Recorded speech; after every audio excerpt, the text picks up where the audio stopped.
Olá, amigos, que Deus abençoe a todos. Nós vamos juntos fazer uma oração e pedir a direção do Espírito Santo.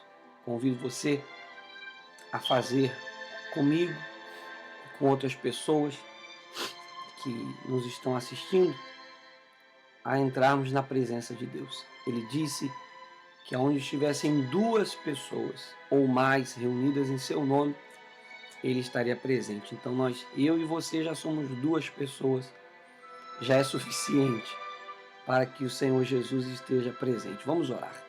Nosso Deus e Pai eterno, em um nome santo do nosso Senhor e Salvador Jesus Cristo, nós entramos em oração, entramos pela fé, pelo santo nome de Jesus Cristo, na tua presença gloriosa. Pedimos que o Senhor Deus perdoe os nossos pecados. Meu Deus, perdoa as nossas falhas, faltas, as nossas transgressões, iniquidades. Meu Senhor, limpa, lava nosso coração, nossa alma, nosso espírito, nossa mente, com o precioso sangue do Senhor Jesus Cristo.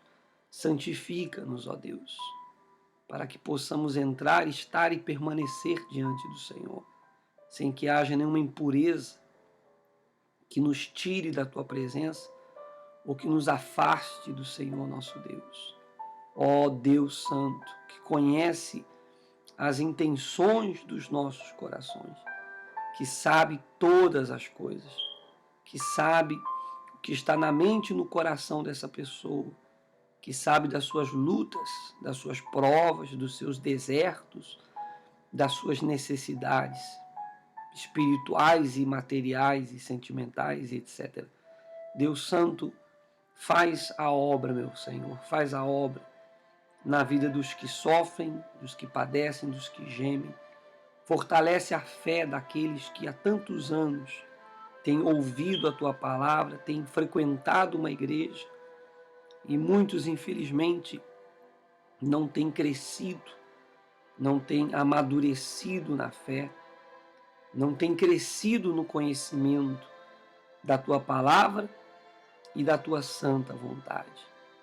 Ó Deus eterno, dá-nos a sabedoria, dá-nos a capacidade espiritual para transmitirmos a palavra do Senhor nosso Deus. É o que nós lhe pedimos e lhe agradecemos em nome santo do Senhor Jesus. Abençoe todas as pessoas que assistirem este vídeo e que participarem, meu Deus, desta oração e que estudarem conosco a palavra de Deus, que seja clara, não somente na mente, mas também no seu coração. Em nome do Pai, do Filho e do Espírito Santo. Amém. Muito bem. No livro de Romanos, no capítulo 8, no versículo 31, se você tem uma Bíblia, senão eu posso ler. Diz assim: que diremos, pois, à vista destas coisas? Essas coisas fala antes no versículo, antes do versículo 31, né? Que fala das lutas, que fala que tudo contribui para o bem daqueles que amam a Deus, que fala dos sofrimentos que às vezes o cristão passa. Infelizmente, muitas pessoas pensam que seguir Jesus ou buscar a Deus ou buscar o Senhor Jesus, ela terá uma vida de maravilhas e não terá lutas. E está muito equivocado quem te ensina isso, porque é mentira.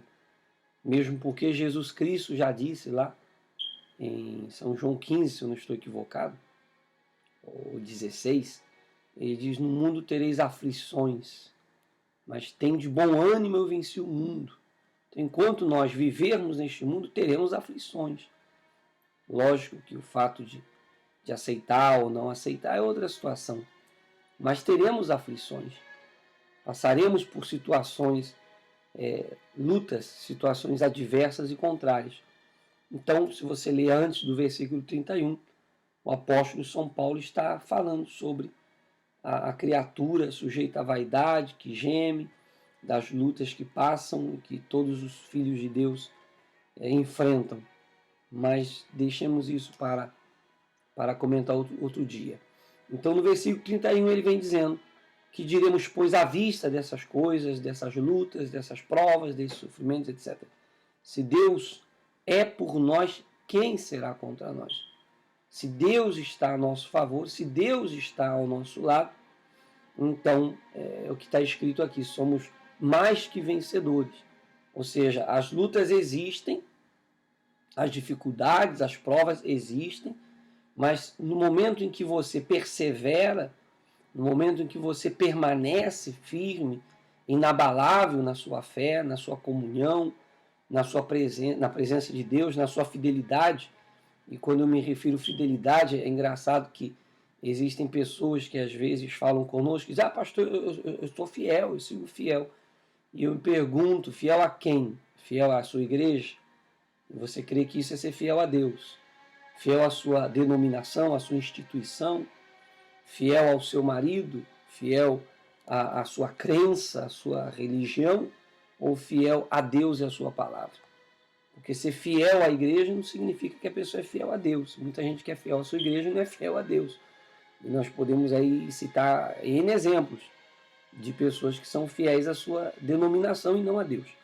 Mas ele fala aqui no versículo 32, continuando, que é onde nós queremos comentar, ele diz, aquele que, referindo-se a Deus, aquele que não poupou o seu próprio filho, antes por todos nós o entregou, porventura não nos dará graciosamente com ele todas as coisas?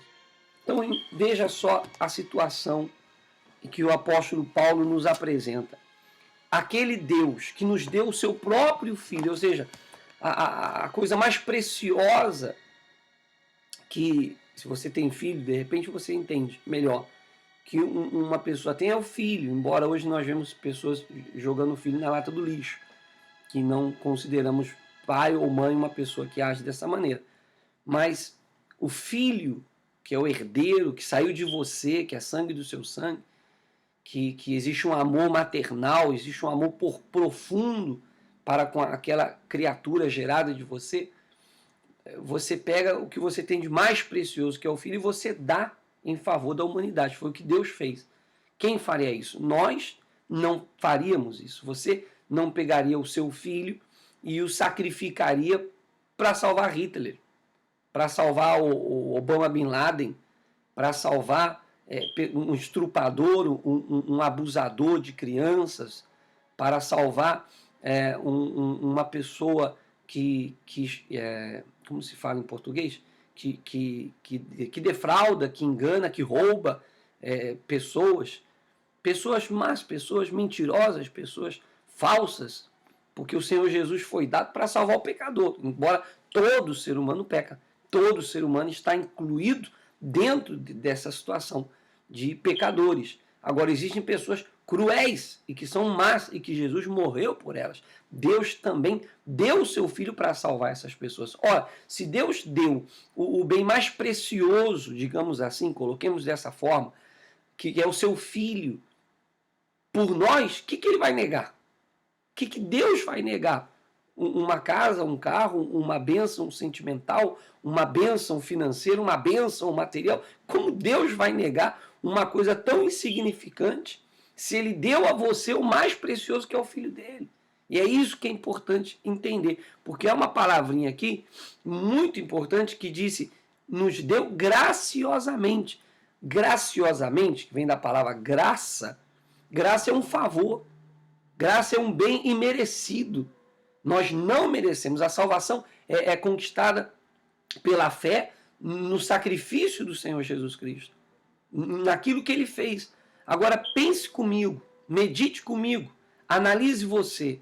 Se o sacrifício de Jesus Cristo é completo, não é somente para a salvação da sua alma, mesmo porque ele disse que veio trazer vida e vida com abundância. João 10:10, veio trazer vida e vida com abundância. Ele já veio trazer, por quê? Porque no seu sacrifício já está incluído não só a salvação da minha alma, mas a bênção na minha família, no meu trabalho, na minha saúde, etc. Mesmo porque Isaías 53 disse que ele levou todas as nossas doenças.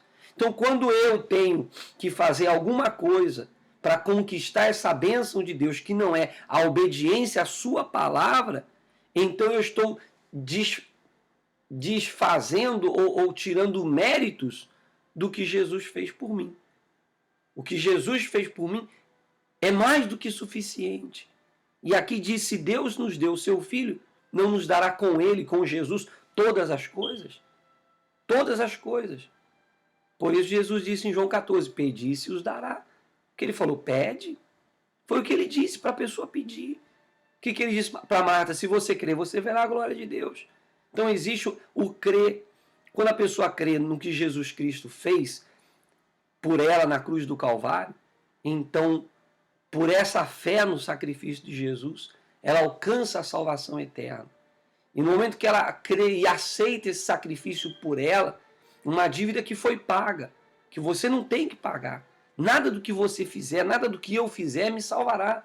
Ah, eu sou pastor, eu prego o evangelho, eu salvei 1 milhão de almas. Isso não quer dizer nada. Isso não me dá méritos diante de Deus. Eu continuo sendo pecador. Embora não vivendo no pecado, eu continuo sendo pecador.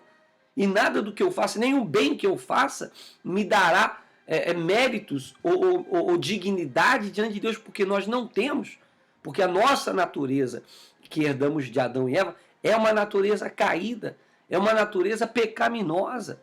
Pecaminosa. O ser humano é mau, o ser humano é ruim. Não existe um ser humano bom. Todos nós somos maus. Todos nós temos essa natureza caída que herdamos. E o bem que fazemos, ajudamos uma pessoa, ou damos um prato de comida, ou ajudamos com dinheiro, ou qualquer bem que venhamos fazer, não nos dá méritos diante de Deus para a nossa salvação. Essas obras boas que realizamos e que a palavra de Deus nos ensina a realizar, essas obras, uma vez que você esteja salvo pela fé no sacrifício de Jesus Cristo, te dará um dia na presença de Deus um galardão, uma recompensa, estando você salvo. Não estando a pessoa salva, a pessoa não crendo na morte, ressurreição e sacrifício de Jesus por ela, então todas as obras que ela está fazendo não servem para nada, porque ela não está salva. Não haverá recompensa, não haverá para ela nenhuma recompensa pelo bem que ela realizou, porque ela não está salva. E por que ela não está salva? Porque ela não entendeu ainda que Deus, por amor a nós, ao ser humano, enviou o seu Filho. E tudo que Jesus passou nesse mundo, as humilhações, os vexames, o desprezo, as traições, as dores que ele sofreu na cruz do Calvário, e não somente dor física, mas dor emocional, de ver a rejeição daquelas pessoas que ele havia curado, que ele havia ajudado, que ele havia consolado, de repente gritando, crucificam, essa dor na alma de ser traído por Judas, a quem ele chamou de amigo, por ser abandonado pelos seus discípulos que estavam com ele ali alguns minutos antes. Então todos esses sentimentos de tristeza, de abandono, de rejeição, o Senhor Jesus sofreu. Não existe um sofrimento, uma dor que nós possamos sentir que Jesus não sentiu, que Jesus não passou. E não somente Jesus Cristo, senão Deus também sentiu essa dor. E a dor de Deus foi tanta que no momento em que o seu filho estava na cruz do Calvário, diz a palavra em João, que houve trevas. Chegou um momento que houve trevas. Chegou um momento que Deus disse, basta, não quero ver. Deus virou o rosto para não ver a dor do seu filho. Porque imagine você ver o seu filho sofrendo. Você vai sentir a dor. E de repente, muitas vezes, a dor que você sente é maior do que a dele. E porque você se sente impotente em não poder fazer nada. E não que Deus seja impotente, porque Deus jamais é impotente. Mas o amor de Deus para conosco, para com o ser humano, foi maior. Maior o amor dele. E por esse amor imenso por nos salvar, ele aguentou essa dor calado, vendo o seu filho sofrendo, sabendo que aquilo tinha que acontecer para que hoje eu e você pudéssemos voltar à comunhão com Deus, e quando partirmos deste mundo, podemos voltar ao lar celestial, que é o que fala lá no livro de Hebreus, capítulo 8, se eu não estou enganado, que seremos levados de volta à presença de Deus, à presença do Pai, do Eterno, aonde estaremos. Então, se esse Deus amoroso, se esse Deus bom e misericordioso, e digo misericordioso de misericordioso, nos deu seu Filho, vai negar alguma coisa? Nada mais peça com fé. Seja uma bênção para você, para sua família, nada mais peça com fé. Não pense que você tem que fazer um voto para que Deus te abençoe. Isso é tirar mérito do que Jesus fez por você. Não pense que você tem que dar uma oferta para que Deus venha te atender. Isso é um absurdo, isso é uma heresia. É uma heresia que eu já preguei. Isso é uma heresia, porque o sacrifício de Jesus é completo. Se eu tenho que fazer um voto para Deus me abençoar, então o sacrifício de Jesus não é completo. É só para salvar minha alma.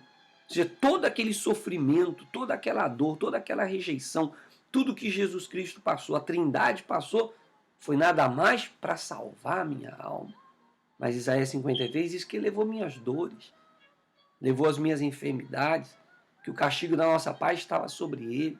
E aqui diz, se ele nos deu o seu Filho, não nos dará todas as coisas? Não nos dará, está escrito aqui, não nos dará todas as coisas. Peça e peça com fé.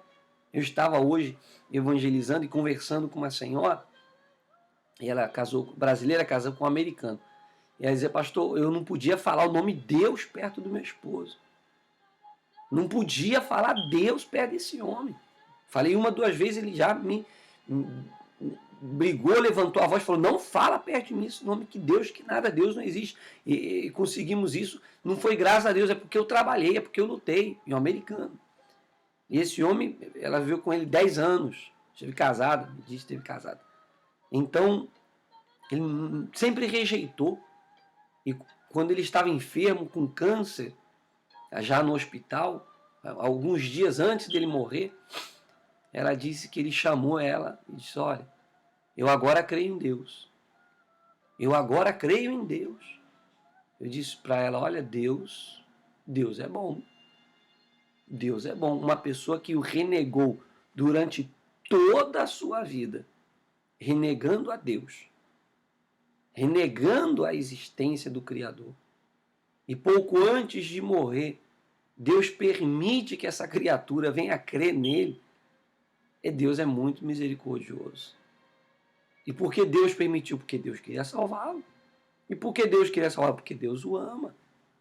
Deus o ama. Ele é uma pessoa incrédula. Se ele for uma pessoa má, eu não acredito. Ela disse que ele era uma pessoa de coração bom, mas renegava a Deus. Bom, isso não vem ao caso. Mas se ele não cresce, não tem como Deus salvá-lo. Ele tem que crer. Ele tem que crer. A salvação é pela fé. Não é a fé que salva. Porque outro dia eu ouvi isso e achei um absurdo. Não é a fé que salva. Quem salva é Jesus Cristo. É a fé em Jesus Cristo que nos dá a salvação. Ele é o caminho, a verdade e a vida. E ele não somente te dá a salvação, ele te dá todas as coisas, mira, graciosamente. Está aqui, ó. Graciosamente quer dizer por graça. Sabe o que é graça? Um favor imerecido. Você não merece, mas Deus te abençoa. Você não é digna, nem eu, mas Deus nos abençoa por causa do seu imenso amor e do seu Filho que na cruz do Calvário providenciou, através da sua morte, não somente a nossa salvação, mas também uma vida abundante na presença desse Deus. Sua fidelidade com respeito a dízimo, você dá oferta à igreja, isso é outra situação, mesmo porque é voluntário. E você dá quando pode e o que pode. Não existe uma tabela de preço para você ofertar na obra de Deus. Não existe tabela, pelo menos na Bíblia não tem. Você oferta o que pode quando você pode. Mas as bênçãos de Deus, você pode colocar um envelope vazio com um pedido e Deus vai te responder. Depois, que se você quer ajudar a obra e pode, por favor, ajude, que Deus te abençoe. Existem muitos ministérios que realmente precisam da sua ajuda e que usam a sua ajuda na obra de Deus. Outros já não usam em outras coisas. Mas existem muitos ministérios que realmente necessitam da sua ajuda. Mas o que eu queria que você entendesse é isso. Que você nada mais peça a Deus o que você precisa, apresente a Ele e com fé, crendo que Ele te dará. mas que você também não venha somente ao Senhor Jesus Cristo, porque você precisa de uma bênção, de uma cura, de uma libertação, porque o apóstolo São Paulo também fala aqui, em Coríntios capítulo 15, eu falava isso aqui na terça-feira, no domingo, creio, no domingo falava isso para as pessoas. Paulo diz em Coríntios 15, versículo 19, é importante que você leia e entenda, se a nossa esperança em Cristo se limita apenas a esta vida, somos os mais miseráveis ou infelizes, depende da versão da Bíblia, miseráveis ou infelizes de todos os homens. Se a nossa esperança em Cristo, se nós buscamos a Jesus só pensando nessa vida, somos miseráveis. Somos um miserável, um infeliz, porque Jesus Cristo não morreu na cruz só para te curar, só para trazer, para abençoar teu casamento, ou como diz, Jesus vai trazer seu marido de volta. Pode trazer, pode não trazer. Pode trazer como pode não trazer, se não trouxer. E se ele não trouxer? Quer dizer então que Jesus já não serve? Ah, eu não vou à igreja, eu não vou buscar, eu vou deixar de crer porque Jesus não atendeu o meu pedido. Você é um miserável. Felicitações. Você é um miserável. Porque está escrito aqui que quem busca Jesus só por causa dessa vida é um miserável. Como diz em Apocalipse 2, um cego, um desnudo, um pobre e um miserável. Essa é a pessoa que busca o Senhor só porque tem uma doença, ou porque o filho está nas drogas, ou porque o marido foi embora de casa, ou porque ela tem uma dívida para pagar, ou porque ela tem um problema espiritual ou sentimental, não importa o problema que seja. Se você busca em Jesus só por causa dos seus problemas, fique sabendo que você é um grande e um miserável. Jesus Cristo não morreu na cruz do Calvário para resolver os seus problemas. Problemas o ímpio também tem, o incrédulo tem, nós também temos. Temos paz hoje na presença de Deus? Temos paz, graças a Deus. Temos problemas? Temos problemas. Temos luta? Vamos ter lutas. Muitas vezes nós fazemos investimentos errados, muitas vezes nós nos associamos a pessoas erradas, muitas vezes você se casou com a pessoa errada, você não consultou a Deus para casar, você não perguntou para Deus se esse homem era o certo ou era errado, e agora você está com um problema, quer que Deus resolva. Quem tem que resolver é você. Lógico que você apresenta a Deus em oração e pede a graça dele, a misericórdia, a direção dele, para que você possa resolver esse problema, porque Deus dá sabedoria, a mulher sábia edifica a sua casa. Mas nós não podemos colocar tudo nas mãos de Deus e querer que Deus resolva os nossos problemas, nada mais porque eu dou meu dízimo, dou minha oferta, eu vou à igreja, ou eu fiz uma oferta, um sacrifício, e Deus tem que fazer. Deus não tem que fazer nada. Deus não tem que fazer nada, não blasfeme. Deus não tem nenhuma obrigação. Ele é Deus. Você sabe o que é ser salvo por graça? Vou falar para você. Graça é um bem merecido. Graça é um favor. Um favor. Favor você pode fazer, você pode não fazer. Você me pede, pastor, me faça um favor? Olha, eu não vou fazer. Por quê? Porque eu não quero. Eu não vou fazer por quê? Porque eu estou ocupado. Nesse momento eu tenho outras coisas para fazer. É um favor. Graça é um bem merecido, graça é um favor. O que é a nossa salvação? Se você pega 10 pessoas da sua família, ou 10 amigos seus, e você chama os 10 e escolhe dos 10, 5, e diz, eu vou dar 10 mil reais para você, 10 para você, 10 para você. Dos 10 você escolhe 5. 5 você deu, e os outros 5 você não deu nada. Eu te pergunto, os 5 que não recebeu nada, vão ficar bravos, irão ficar irritados contigo ou não? Qual será a reação dessas pessoas que não receberam nada? Qual será a reação delas? Nós cremos, e é 99% da probabilidade, que elas vão ficar muito indignadas com você. Mas elas têm razão de ficar indignadas com você? Elas têm alguma razão para ficar brava porque você não deu os 10 mil para elas?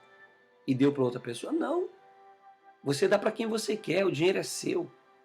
Você dá para quem você quer. Assim é a salvação. Se hoje eu estou na presença de Deus, é por graça, por misericórdia de Deus. Deus teve misericórdia da minha alma e permitiu que eu conhecesse a Ele, a Sua palavra, ao sacrifício de Jesus Cristo, e hoje eu estivesse aqui. Não é que eu mereça. Foi graça, foi um favor que Deus me fez. Deus não é obrigado a fazer isso. E aquela pessoa, pastor, então, que não está salva, que não alcançou esse favor de Deus, porque Deus não deu o favor para ela, vai ficar revoltado. Deus é onisciente, Deus é onipotente, Deus sabe os que vão e os que não vão aceitá-lo. Se Deus desse àquela pessoa o favor e a graça dele, ela de repente iria rejeitá-lo. Iria rejeitá-lo. Você não sabe quem vai rejeitar e quem vai aceitar, mas Deus sabe. Um dos atributos de Deus é a onisciência. Deus sabe. Então Deus não tem nenhuma obrigação para com o ser humano. Ele é Deus. Como que você vai dizer que o Criador tem obrigação, porque você... Obrigação tem você de obedecer a palavra dele. Você tem obrigação de obedecer. Se quiser que a salvação, se você quiser que ele te abençoe, porque ele promete, por causa da promessa, ele o faz, não por uma obrigação. Não por uma obrigação, por causa de uma promessa. Quantas pessoas estão aí metidas em igrejas e não vê a graça de Deus? E acham que Deus tem obrigação de abençoá-los. Ele é o eterno, ele é Deus, ele é o todo-poderoso. Se ele nos abençoa, amém. Já diz aqui a palavra em Romanos, eu posso ler para você. Ele diz assim: terei misericórdia de quem eu tiver misericórdia. Quem pode dizer o barro ao seu oleiro, que fazes tu? Se ele é quem mexe, que manuseia o barro. Ele faz o que ele quer do barro. Ele é o Senhor, ele é o Criador. Não esquece daquela mulher cananeia que foi atrás de Jesus, gritando por causa da filha dela, que estava horrivelmente atormentada. Mulher cananeia. E Jesus não atendeu, continuou caminhando, a ignorou. Imagine, você chamando o mestre e ele ignorar você. E depois os discípulos, Senhor, despede essa mulher porque ela está incomodando, ela está incomodando. E Jesus parou e o que acontece? O que a senhora quer, mulher? Senhor, minha filha está endemoniada. Primeiro ele a ignorou, primeiro ele a desprezou, primeiro ele a tratou com desprezo, não deu atenção. Você já foi tratado com desprezo com uma pessoa que não lhe fez caso? Foi o que aconteceu. Leia a Bíblia. E depois Jesus diz, bom, não é bom tirar o pão do filho e dar para os cachorrinhos. Chama a mulher de cachorra. De cachorra. Sabe que naquela época, nós estamos estudando um pouquinho aí, fazendo uns cursos. Uma coisa que eu ouvi que eu não tinha conhecimento. Naquela época, 2000 anos atrás, o sacerdote começava a oração assim: Deus, obrigado porque eu não sou mulher nem cachorro. Assim o sacerdote começava a sua oração. Deus, obrigado porque eu não sou mulher nem cachorro. Sabe que a mulher era desprezada e destratada. Como um objeto. Qual era a função da mulher? Ter filhos. E um cachorro, que é um cachorro? É um cachorro. É um cão. Jesus diz para aquela mulher, não é bom tirar o pão dos filhos e dar para o cachorro, para os cachorrinhos. Ela diz, mas também o cachorrinho come da migalha que cai da mesa do seu Senhor. A atitude de humildade dessa mulher, que ela chama Jesus Cristo de Senhor. Ela reconheceu que ele era o Senhor. O que significa ele é o Senhor? O Senhor é quem manda. Ele é o Senhor. Ele é o único que pode resolver o meu problema. Eu vou dar de frente. Eu vou dizer, não, o Senhor tem que fazer. O Senhor veio para quê? O Senhor não veio para morrer por nós? O Senhor não veio esse mundo? É isso, Senhor. Senhor, também os cachorrinhos comem. Ela agiu com humildade e ela reconheceu Jesus Cristo como Messias. O chamou de Senhor. Senhor, então se coloque no seu lugar. Ele é o Senhor, ele faz o que quer e para quem ele quer. Entre na presença de Deus com humildade, jamais com arrogância. Jamais com arrogância. Deus atende o humilde, dá graça ao humilde, mas resiste ao soberbo.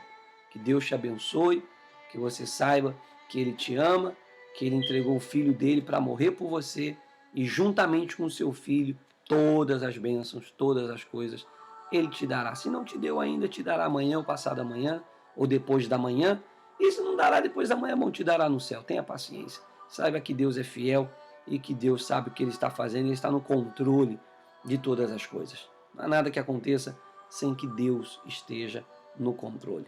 Um abraço, que Deus abençoe a sua vida, abençoe a sua família. Essa mensagem traga para o seu coração fé, porque Deus entregou o seu Filho por nós e todas as coisas que nós precisamos, apresentamos a Ele.